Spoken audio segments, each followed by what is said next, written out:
ऐसे अल्फाज जो बोलने और लिखने में एक जैसे होते हैं लेकिन उनके मायने अलग अलग होते हैं, उनको हम मुतशाबा अल्फाज कहते हैं।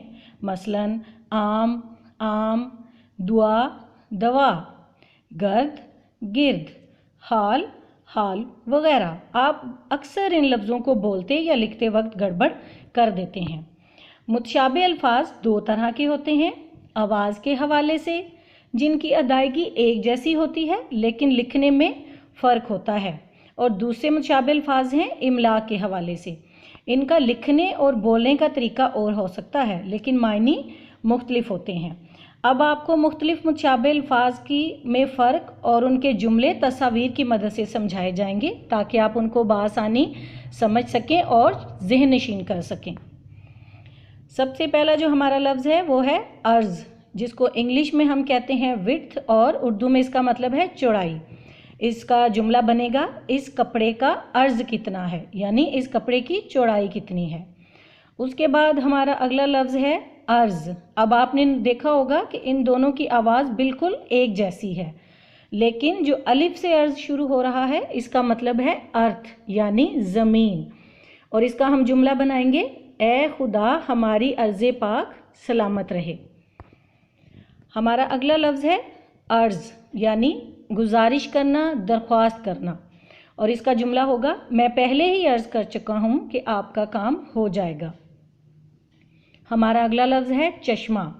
जैसे कि आप देख रहे हैं कि यहाँ पर एक ऐनक की तस्वीर बनी हुई है, तो इसका जुमला होगा अब्बू का चश्मा टूट गया, लेकिन इसका एक बिल्कुल हम शक्ल और हम आवाज़ है चश्मा यानी वाटर कोर्स, जिसको आप कहते हैं नदी या पानी का ज़ख़ीरा, और इसका जुमला बनेगा मरी में पानी का खूबसूरत चश्मा है।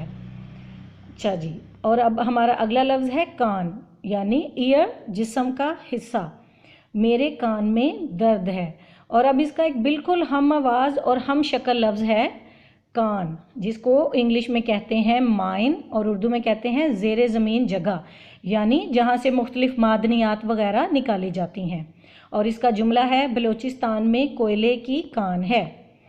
अब हम आते हैं अपने अगले लफ्ज़ पर, और हमारा अगला लफ्ज़ है सियाह यानी टूरिस्ट।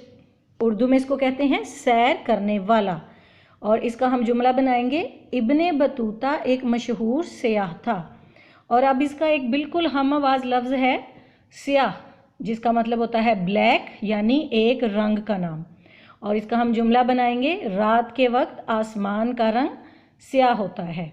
इन लफ्ज़ों को लिखते वक्त अक्सर बच्चे गलती कर देते हैं और उन्हें समझ नहीं आती कि सैर करने वाला स्याह और रंग वाला स्याह कौन से होते हैं। इसके बाद हमारा अगला लफ्ज़ है दवा यानी मेडिसन, दवाई।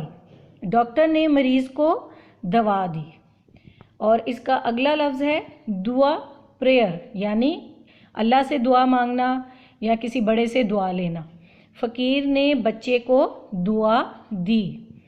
अच्छा जी, अब हमारा अगला लफ्ज़ है हिलाल। हिलाल का मतलब होता है न्यू मून यानी पहली रात का चांद, और इसका अब हम जुमला बनाएंगे हलाले ईद देखकर सब ने शुक्र अदा किया, और इसका बिल्कुल हम आवाज़ लफ्ज़ है हलाल, यानी जिसका मतलब है इंग्लिश में प्योर, और उर्दू में इसको कहते हैं पाकीज़ा, यानी ऐसी चीज़ें जो अल्लाह ताला ने मुसलमानों के लिए हलाल करार दी हैं। मुसलमान हलाल चीज़ें खाते हैं। अच्छा जी, उसके बाद हमारा अगला लफ्ज़ है खुद। खुद का मतलब होता है वॉरियर कैप यानी लोहे की टोपी, और इसका अब हम जुमला बनाएंगे सिपाही ने जंग में खुद पहनी। अब हमारा अगला लफ्ज़ है खुद यानी बाय सेल्फ, अपना आप। हमें अपना हर काम खुद करना चाहिए। ये तो थे खुद कुछ मुतशाबे अल्फाज जो कि तस्वीर की मदद से मैंने आपको समझाए हैं। इसके अलावा और भी बहुत से मशहूर मुतशाबे अल्फाज हैं जो कि अक्सर हम पढ़ने, लिखने और अपने मज़ामीन वगैरह में इस्तेमाल करते हैं, जिसमें से सबसे पहले है वाक़या यानी किस्सा, कहानी, और दूसरा लफ्ज़ है वाक़या यानी किसी जगह पर होना। जैसे हम कहते हैं मेरा स्कूल फ़लाँ जगह पर वाक़या है, मेरा घर पाकिस्तान में वाक़या है, लाहौर पाकिस्तान में वाक़या है। और इसी तरह हमारा अगला लफ्ज़ है काबुल।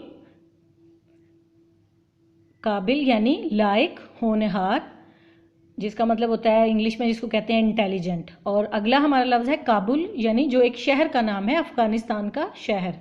इसके बाद है हमारा बेबाक, निडर, बेखौफ, जिसे कोई खौफ ना हो, बहुत बहादुर हो। और अगला हमारा लफ्ज़ है बेबाक, और इन दोनों की आवाज़ बिल्कुल एक जैसी है और इसका मतलब होता है हिसाब चुकाना, हिसाब अदा कर देना। और अगला हमारा लफ्ज़ है आला यानी बेहतरीन, बहुत अच्छा। और दूसरा लफ्ज़ है आला यानी औज़ार, कोई ऐसी चीज़ जिससे हम कोई काम कर सकते हैं। और इन दोनों की आवाज़ भी बिल्कुल एक जैसी है।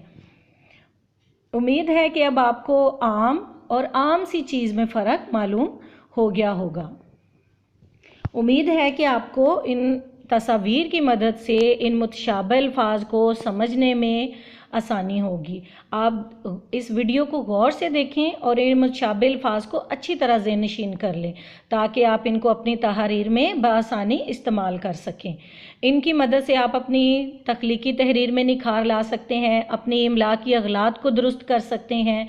छोटी छोटी इमला की गलतियों की वजह से इम्तिहानात में आपके नंबर कट जाते हैं, लेकिन जब आप इस वीडियो को गौर से देखेंगे तो आपको इन तस्वीरों की मदद से ये मुतशाबिह अल्फाज अच्छी तरह ज़हन-नशीन हो जाएंगे। उम्मीद है आपको ये वीडियो अच्छी लगी होगी। चैनल को सब्सक्राइब और शेयर और लाइक ज़रूर कीजिएगा। अब अगली वीडियो तक अल्लाह हाफिज़।